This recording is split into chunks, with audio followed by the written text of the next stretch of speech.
and we'll go ahead and get started. Our first presentation, as I mentioned, is from Dr. Elana Rosenthal, who is a professor at the University of Maryland, and she is going to give us a overview of these issues. There you are. Hi, welcome, Elana. And I'm going to turn it over to you. You can share your screen and we will get started.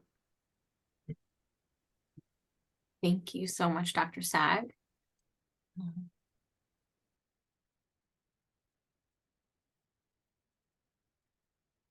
All right. Thank you, Dr. Sag, and thank you to IAS-USA for having me today to talk about sex, drugs, and ART, addressing substance use in people with HIV. Here are my financial relationships with ineligible companies.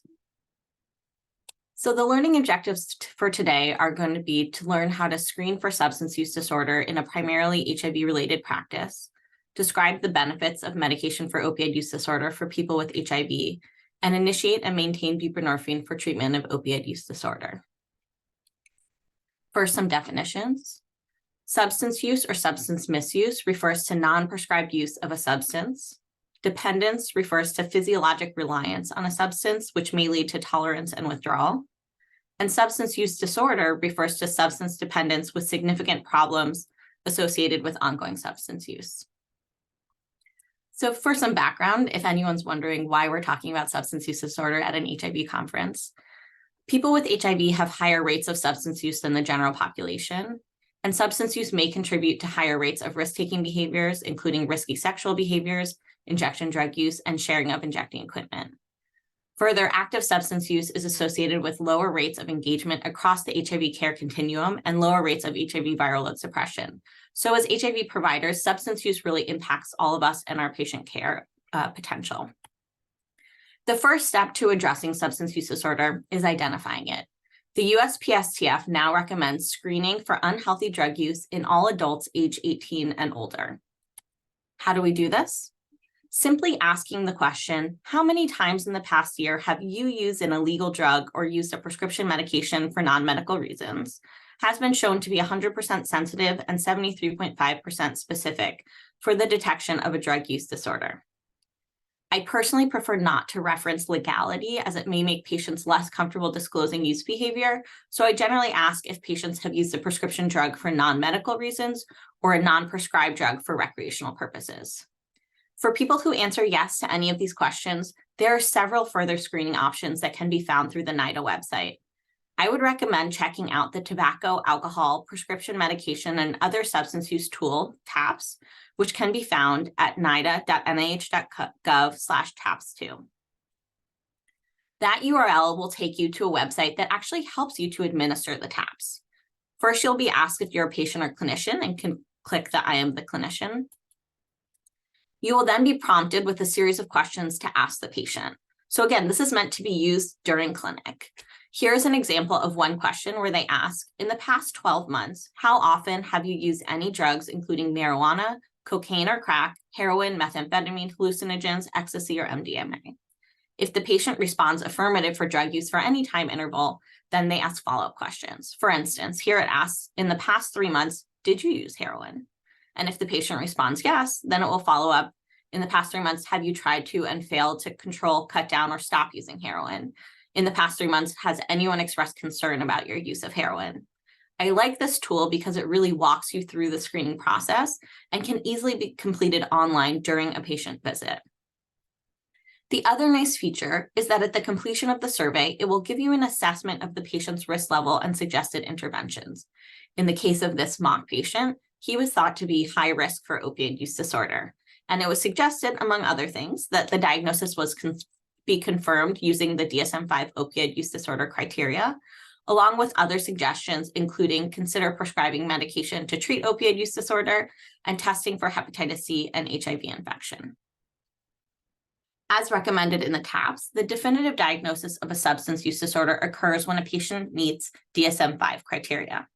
To meet criteria for substance use disorder, a person must meet 2 or more of the following criteria within 12 months: taking increasing amounts of the drug, persistent desire or unsuccessful efforts to cut down, time spent obtaining, using, or recovering from drug use, craving, drug use preventing fulfilling of obligations, social or interpersonal problems as a result of drug use, giving up important activities due to drug use, putting oneself in physically harmful situations, physical or psychological problems due to drug use, tolerance, and withdrawal. The important thing to understand is that DSM-5 criteria for substance use disorder identify a problematic pattern of substance use leading to clinically significant impairment or distress in addition to physiologic dependence. This is not just taking a drug a couple times at a party, but otherwise going about your life as usual. This is also not your grandma forgetting to replace her fentanyl patch and feeling some withdrawal symptoms. This is talking about physiologic dependence with problematic psychosocial behaviors as a result of drug use.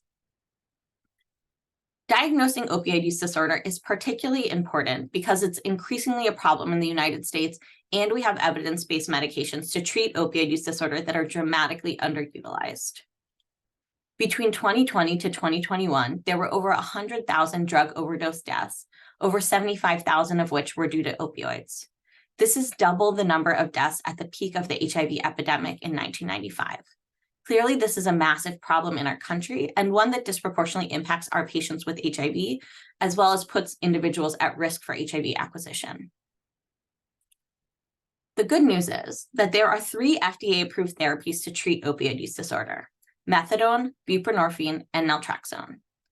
Methadone and buprenorphine are both opioid agonists, with methadone fully binding to the mu opioid receptor and buprenorphine partially binding. You may be more familiar with buprenorphine using its brand name Suboxone. Naltrexone differs somewhat in that it's an antagonist of the opioid receptor. Today, we'll mainly be talking about the opioid agonists. So one of the most important aspects of medication for opioid use disorder is that it decreases drug use frequency and injecting drug use. While patients on medication for opioid use disorder do not always achieve abstinence, they almost always have a significant decline in substance use frequency. Here you can see that in people who inject drugs initiating methadone, the percentage who injected drugs steadily decreased over the course of treatment. However, in those who stopped methadone maintenance, there was a steady return to injecting drug use over time. Further, medication for opioid use disorder reduces mortality. Here, data from a study in Massachusetts evaluated mortality, as seen on the y-axis, in patients with a recent non-fatal overdose. Patients not on medication for opioid use disorder had the highest rates of mortality, seen here, while engagement in medication for opioid use disorder was significantly associated with decreased mortality for a year after overdose. Engagement in medication for opioid use disorder is also associated with improved outcomes in people living with HIV, including improved uptake, adherence, and retention to ART, as well as higher likelihood of viral suppression. This graph represents a multi-center study of 10 sites providing combined HIV and buprenorphine treatment for patients with HIV and opioid use disorder. Here we can see comparisons for people treated with buprenorphine for less than 3/4 of the year in gray, compared to people on buprenorphine for 3 or 4 quarters in black. Of subjects not on ART at baseline, patients prescribed buprenorphine for 3 or more quarters were significantly more likely to initiate ART on the left, and significantly more likely to achieve HIV viral suppression on the right. Lastly, we can see that not only engaging in medication for opioid use disorder, but co-location of HIV and opioid use disorder treatment can further confer benefits on this population. In a study of 93 HIV-infected patients with opioid use disorder, randomized to receive co-located buprenorphine or to buprenorphine co-located with their HIV care, or receive HIV care at one site and case management and referral to an opioid treatment program, the patients on the co-located buprenorphine arm had improved uptake of medication for opioid use disorder, fewer opiate-positive urine drug screens, and improved HIV primary care visit adherence. Believe me, if you are prescribing their buprenorphine, patients are going to show up for their ART visits as well. These data reinforce that not only should people with HIV and opioid use disorder be treated with medication for opioid use disorder, but that we as HIV providers should be the ones prescribing medication for opioid use disorder as part of their comprehensive HIV care. And the good news is that now we all can. Thanks to the MAT Act of 2023, all practitioners who have a current DEA registration may prescribe buprenorphine for opioid use disorder. There is no longer a requirement for a special X waiver. So today, I want to provide you with some brief background that will help you to start prescribing buprenorphine in your own HIV practices. Some major features of buprenorphine that are important to understand. Buprenorphine is a semi-synthetic partial agonist at the mu opioid receptor. It causes very minimal respiratory suppression and no respiratory arrest when used as prescribed. This is why we're allowed to prescribe buprenorphine in regular outpatient settings. It's fairly safe. The one thing to be cautioned about is that it can result in significant respiratory depression when combined with high enough doses of alcohol or benzodiazepines. Buprenorphine has a half-life of about 24 to 36 hours, meaning patients get fairly steady opioid agonism throughout the day. This is in contrast to heroin, which has a very short half-life. This leads to frequent cycles of use and withdrawal that interfere with normal activity and functioning.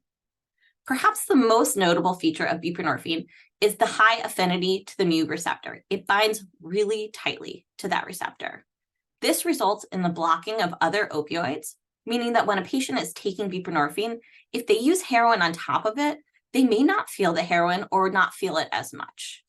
It also can result in displacement of other opioids, meaning that if a patient has recently taken heroin and then takes buprenorphine on top of that, the buprenorphine may knock the heroin off of the opioid receptor and replace it. Because buprenorphine is only a partial agonist compared to heroin, which is a full agonist of the opioid receptor, this can result in the patient going into rapid withdrawal, referred to as precipitated withdrawal. Buprenorphine comes in several formulations. In this very busy table here, you can see information about available buprenorphine formulations, their doses, route of administration, and equivalency dosing.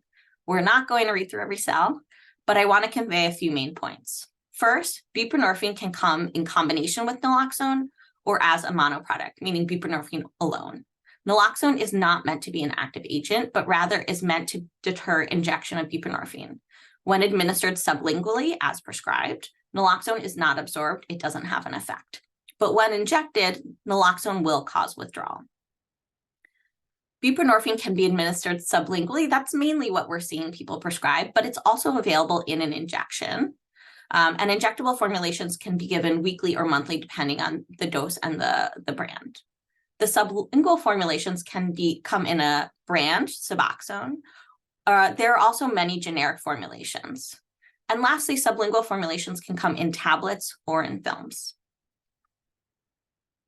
When considering starting buprenorphine, it's important to understand the goals of treatment. And for me, these are to relieve withdrawal, reduce cravings, improve mood, energy, and executive function, and reduce harm by decreasing opioid overdose, decreasing opioid use frequency, increasing patients' control over the parameters of their substance use, decreasing infectious disease transmission, and improving patient care engagement. These things are all evidence-based. You may have noticed that I didn't say abstinence, and that's because abstinence is an excellent outcome if possible, but it's not the only metric of successful treatment. Not everyone will achieve abstinence on medication for opioid use disorder, and that's okay, because they can still achieve significant improvements in quality of life, life function, and reduction in the harms associated with drug use. In the same way, we may prescribe insulin to a diabetic patient in the hopes of achieving a hemoglobin A1C of less than 7%, we would still applaud a hemoglobin A1C reduction from 14% to 9%. So when do we initiate buprenorphine in a patient with opioid use disorder? The answer is as soon as the patient is interested, with a few parameters. Because of the strong affinity buprenorphine has for the opioid receptor, we must wait to initiate until the patient is in mild to moderate withdrawal at the time of initiation. This can be assessed using the CAL scale and targeting a score of 6 or greater. Initiating buprenorphine in the fentanyl era can be a bit trickier because fentanyl is so lipophilic and sticks around for a while. So some people recommend waiting until patients who use fentanyl have a CAL score of even up to 13 to 15. In general, patients will be in sufficient withdrawal when they abstain from opioid use for 8 to 12 hours when they use short-acting opioids, 24 hours when they use sustained-release opioids, 36 hours when they use methadone, and maybe longer for fentanyl. It's important to note, though, that patients are usually pretty good at assessing how long it will take them to go into sufficient withdrawal, so it's worth a conversation with them to discuss as well.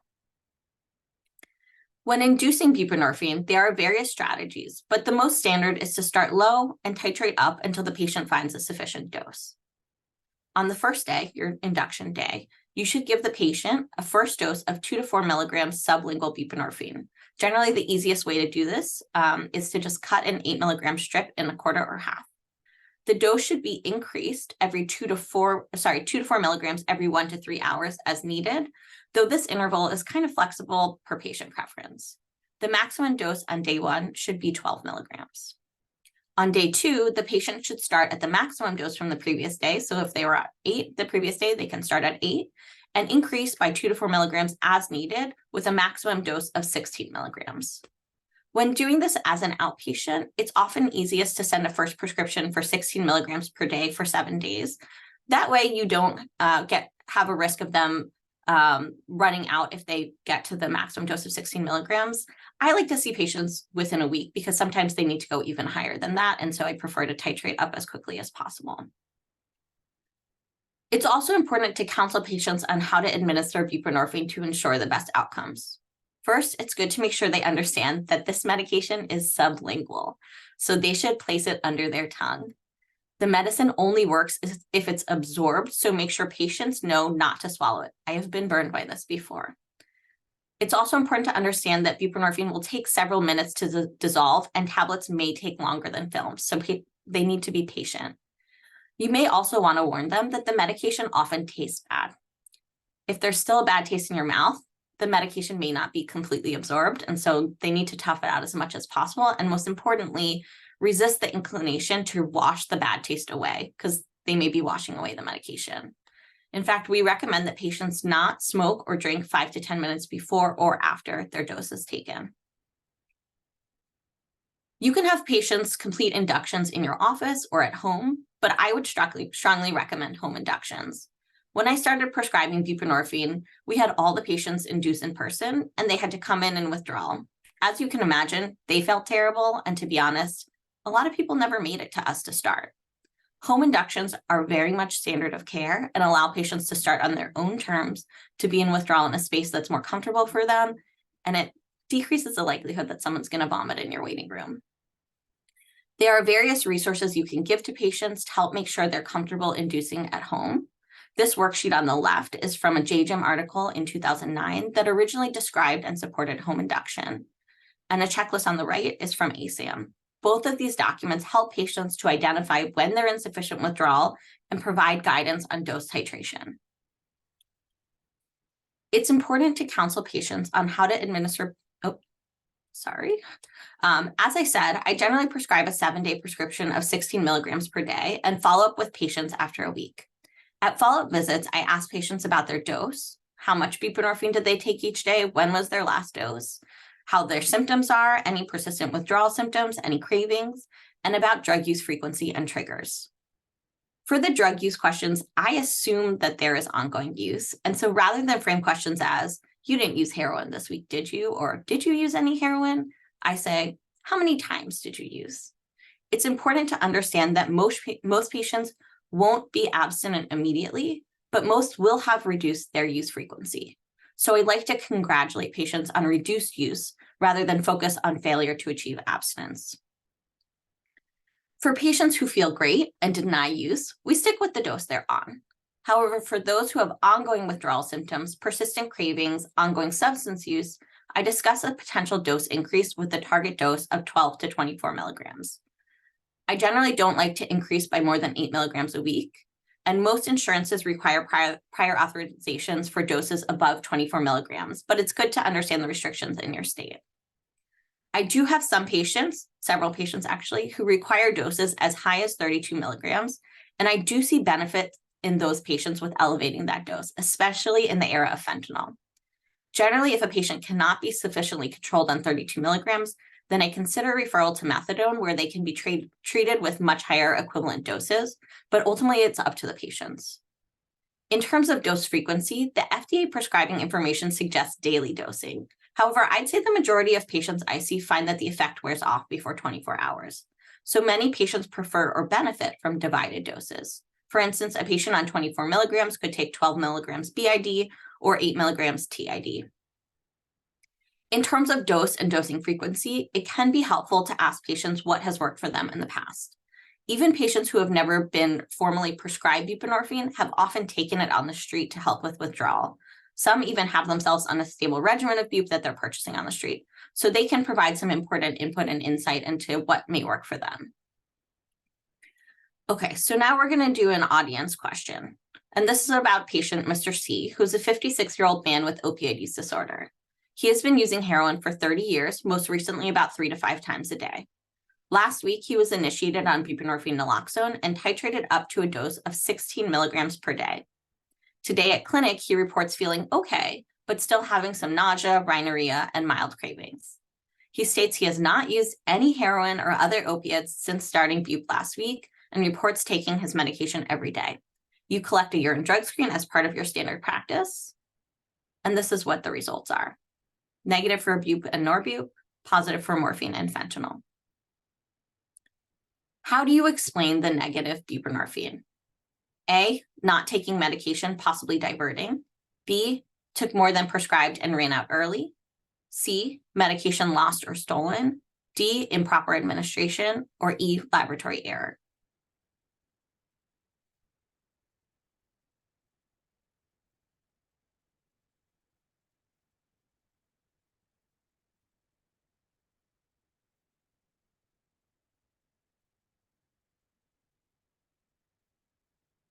Okay, so looking at the results, 51% said not taking medication, possibly diverting. 25% said took more than prescribed and ran out early. 0% said medication lost or stolen. 25% said improper administration, and 0% said laboratory error.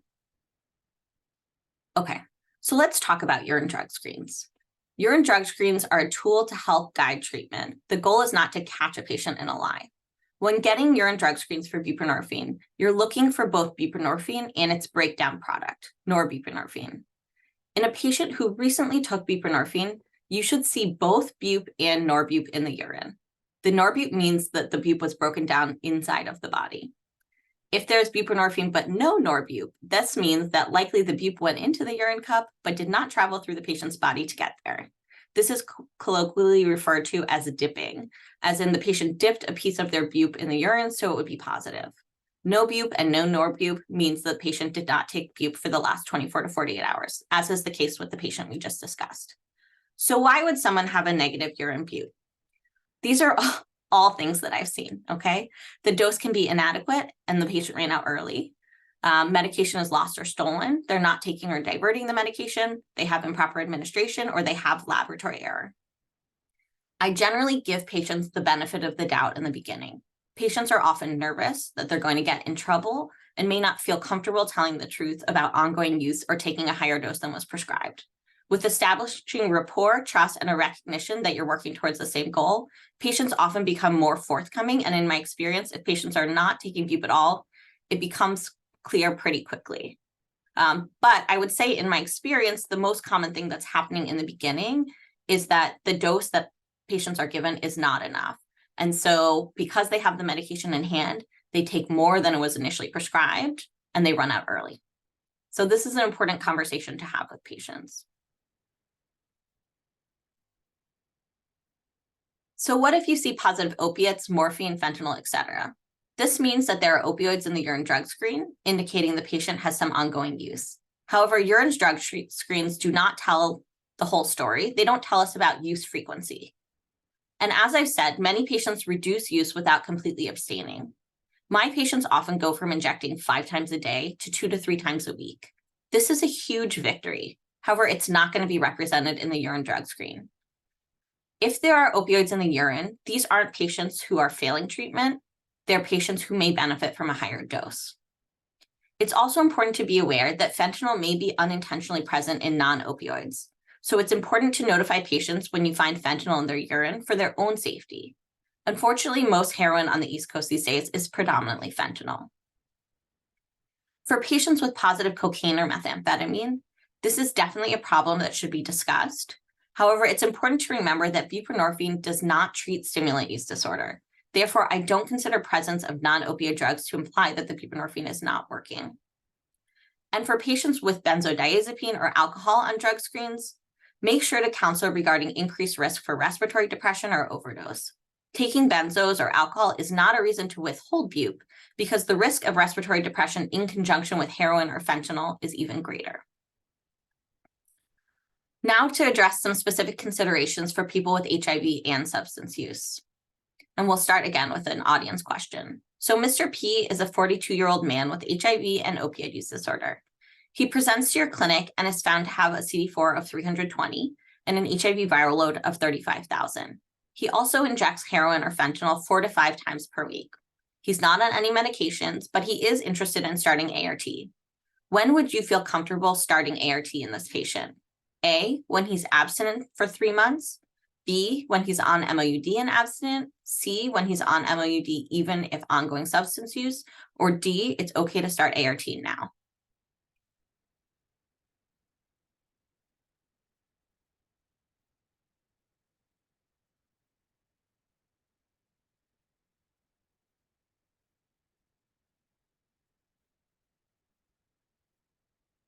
Okay, so 1% said abstinent for 3 months, 0% said on MOUD and abstinent, 17% said on MOUD, and 81% said okay to start now.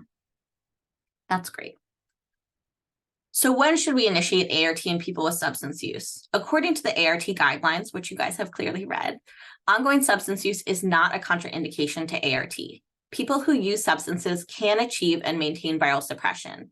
And while it is recommended that all patients are offered evidence-based substance use disorder pharmacotherapy as part of comprehensive HIV care, treatment of substance use disorder is not a prerequisite for treating HIV. I generally ask a patient if and when they feel ready, as I found that they're much better than I am at assessing their ability to adhere to treatment.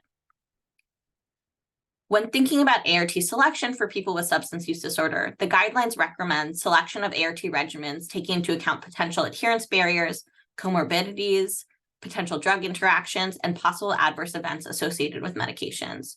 So preferred ART regimens include once daily dosing of a single tablet, high barriers to resistance, low hepatotoxicity, and low potential for drug-drug interactions, which is really consistent with how we select ART for almost all of our patients. In terms of drug interactions between ART and MOUD, the main thing to be aware of is that methadone and buprenorphine have a potential interaction with CYP inhibitors and inducers. Naltrexone has no significant interactions. Also important to keep in mind that heroin and fentanyl are going to have similar drug interactions with CYP inhibitors and inducers as methadone and buprenorphine do. If you don't have these memorized off the top of your head, some relevant CYP inhibitors and inducers in the NNRTI class include efavirenz, etravirine, and nevirapine.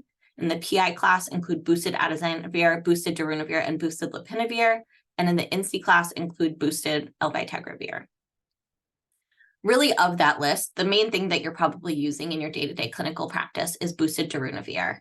And if you look at the drug interaction between boosted darunavir and buprenorphine and methadone in the Liverpool HIV database, what you can see is that this interaction is based on theoretical considerations that boosted darunavir may increase buprenorphine or norbuprenorphine or methadone plasma concentrations. However, it's not recommended to adjust the dose of bup or methadone in advance. It's just good to know in these patients to counsel them if they're feeling more sleepy or more effects of their methadone or buprenorphine to let you know. Those doses can easily be adjusted. And it's also good to know in general in these patients as you're adding new medications to just let you know if they notice a difference in the effect of their methadone or buprenorphine. So I know we just kind of skimmed the surface of what's important and how to treat substance use disorder. However, there are a lot of great resources out there. PCSS, the Provider Clinical Support System, has a myriad of resources to help providers understand how to treat opioid use disorder, specifically with medications. And if you are in the DC or Maryland area, the University of Maryland has 2 great resources, the Maryland Addiction Consult Service and the District Addiction Consult Service, where there's a free hotline that you can call and talk to an addiction specialist at any time to get advice on how to manage a specific patient. Lastly, as Dr. Sag mentioned, IAS-USA has a DEA CMA Resource Center and is currently conducting a 6-series webinar specifically focused on substance use disorder. So I highly recommend you check that out as well. And lastly, some suggested readings. And thank you for listening. Now we'll move into the question section.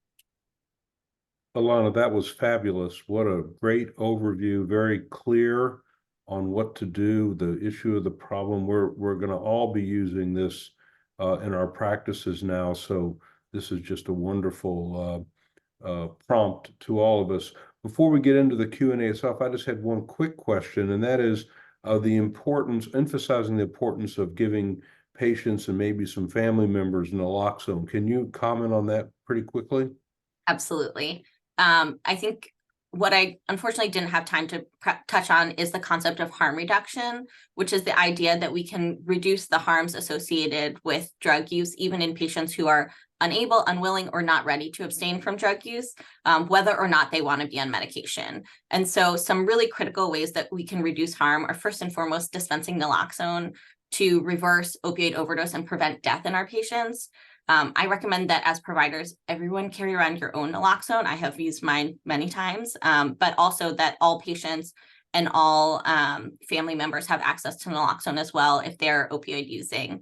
The other, resources that should be available to patients include sterile syringes and injecting equipment, which, as we know, as HIV providers, are critical to prevent transmission of infectious diseases in people who use drugs. And naloxone is now available over the counter. Is that accurate? That's what I've heard. I think it may be easier to come by in some places than others, but yeah, yes. So it's just so important. And thank you for that. So we got a lot of questions. I'm going to go through them with quick questions, quick answers. Let's see how far we can get. So how long does it take to typically complete taps during an encounter? That's going to vary based on how many substances a patient is using. So if a patient's just using one substance, you can complete it in a minute or two. If in that question that asks, are you using methamphetamine, cocaine, heroin, et cetera, if they answer multiple substances, it's going to take longer because each of those questions are going to have a series of follow-up questions. So not more than 5 to 10 minutes, even in the most expanded capacity, but I would say it's a good thing to be able to do once a year if you can. If you're tight on time and the patient answers, yes, they're using some substances, and they can highlight for you specifically what substances they're using, you could go straight to the DSM-5 criteria as well. Great, thank you.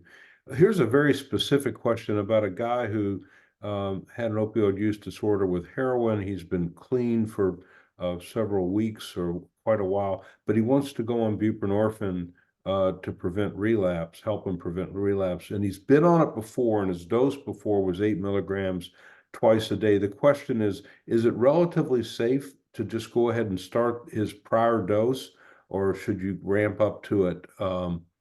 If he's off his heroin for a while, is that okay just to go right to the 8 twice a day because he's had that before? Yeah, that's a great question. And it's a really important scenario to think about because a lot of patients go into programs or have a period of abstinence without medication, but then desire medication. And that's a totally reasonable time to start. In those patients, though, who have had a period of abstinence, they are now opioid naive. So they may not be as tolerant of the dose that they had previously used. I see this a lot because I have a clinic in jail. And so what I generally do for those people is start them low, like 2-4 milligrams, and have them kind of titrate up as they're comfortable up to, and ultimately they can get to that prior dose, which is usually my goal. But I start on the lower end just because they may not have the same tolerance that they had when they were previously treated.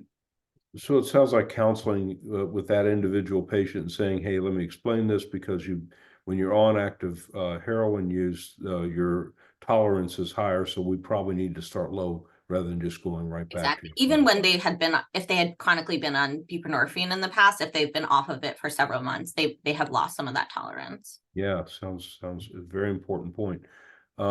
So for someone who's on fentanyl, do you see in general a requirement for higher doses of buprenorphine, say 24 to 32 milligrams daily? Does it matter which opioid they've been using? Yeah, I do. So my practice is in DC and Maryland, and in these regions, it's almost exclusively fentanyl at this point. We are not seeing any heroin anymore. and the reality is that most of my patients do require 24 to 32 milligrams in order to kind of be well controlled. And so I think that is something that you want to take into consideration when you're starting people, is if they're taking oxy tabs, they may, I mean, depending on how many, but they may not need as high of a dose. But with people who are on fentanyl, it does seem like they need much higher doses. There was just a very interesting webinar or kind of about with SAMHSA yesterday, exploring the concept of getting rid of some of these upper limit restrictions because so many people are finding that they do need to go higher in fentanyl. So I am very comfortable going up to 32 milligrams. That's usually kind of the maximum of what I can get through insurance. Okay, got it. Dr. Mazur, do you have any questions? Elana, what's your retention rate of your patients that you start on Suboxone in clinic? It's 70 to 80% at a year. So it waxes and wanes a little bit. As you imagine, these people go in and out of incarcerated settings, and so we often lose them that way. But what I found is that I treat HIV, Hep C, other infectious diseases and other things, but for people that we treat with buprenorphine, they tend to come back into care even if they fall out. My biggest reason for loss is overdose, unfortunately. And Mike, I could ask one other question. I know Elana has an interest in inpatients, and I know most of the people we're talking to are outpatients, but you've been very, you've done studies on patients or inpatients. The question is, are we missing opportunities when patients are admitted for complications of their intravenous drug use in terms of getting them introduced to medically assisted therapy and getting them on this as they transition to outpatients? Do you want to say something about that? Yeah, I would say across the healthcare continuum, we're missing opportunities to initiate medication for opioid use disorder. The most recent data indicate that only 1 out of 4 people who had an opioid use disorder last year had any medication for opioid use disorder, which really reinforces why it's so critical that all providers are providing access. In the inpatient setting, when patients are hospitalized with infectious complications of injecting opioids, really fewer than 1 in 4 patients, kind of similar to the outpatient setting, are being initiated on medication for opioid use disorder. So I think as we know, these patients can be pretty transient when they're coming in and out of healthcare. And so if you have an opportunity to engage with someone who's actively using opioids, don't waste it. We know these patients are, they can die so quickly, especially with fentanyl in the supply. And so we may only have one chance to get them into care. It's very important. We got about 7.5 minutes left. Let's see how many more questions we can get to. So can lozenge or candy be used to mask the bad taste? It's really not recommended to use anything, to be like sucking on anything while you're absorbing the buprenorphine, unfortunately, because the lozenge, you're swallowing the secretions and you want to absorb. If for patients who really can't tolerate the taste, you could try Zubsolv, which has a minty flavor. So some people prefer that.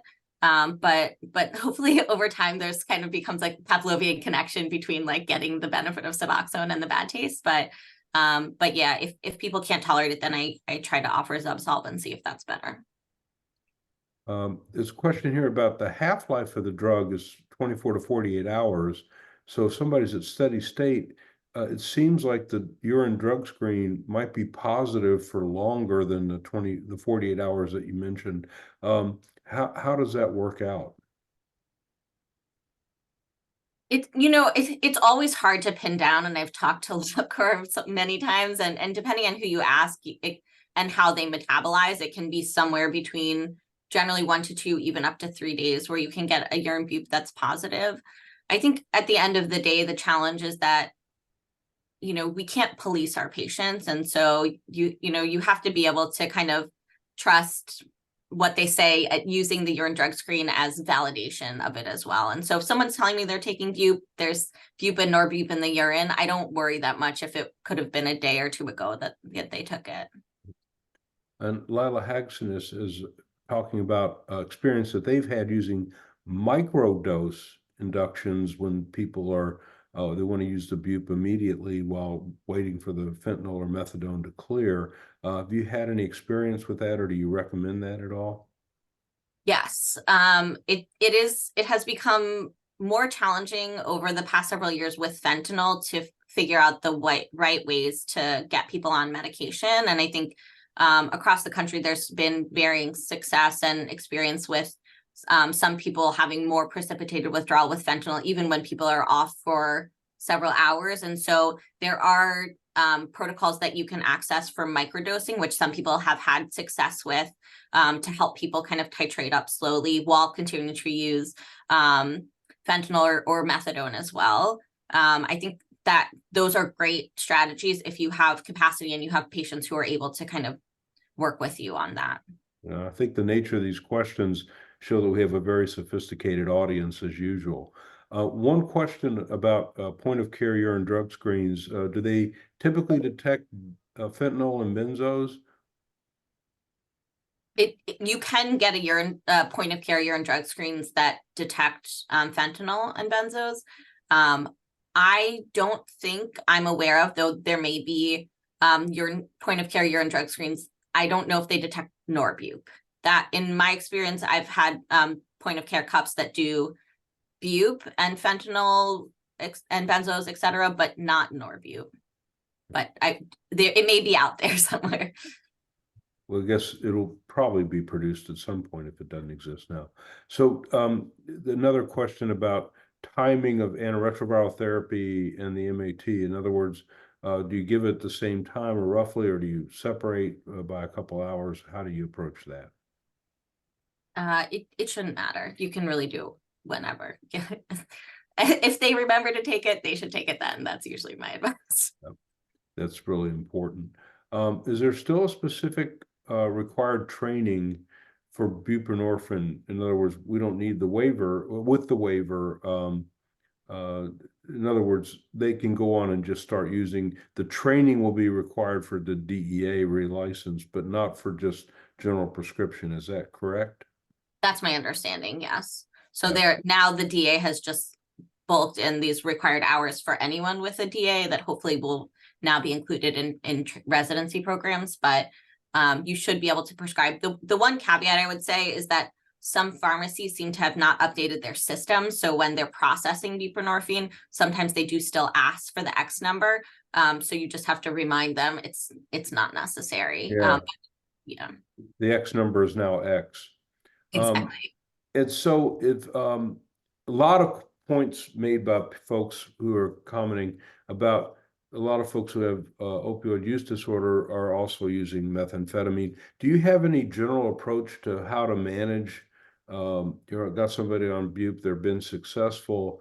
How do you approach the meth or stimulant activity? That is a really challenging question, and I would recommend you go to the webinar next week that IAS-USA is putting on.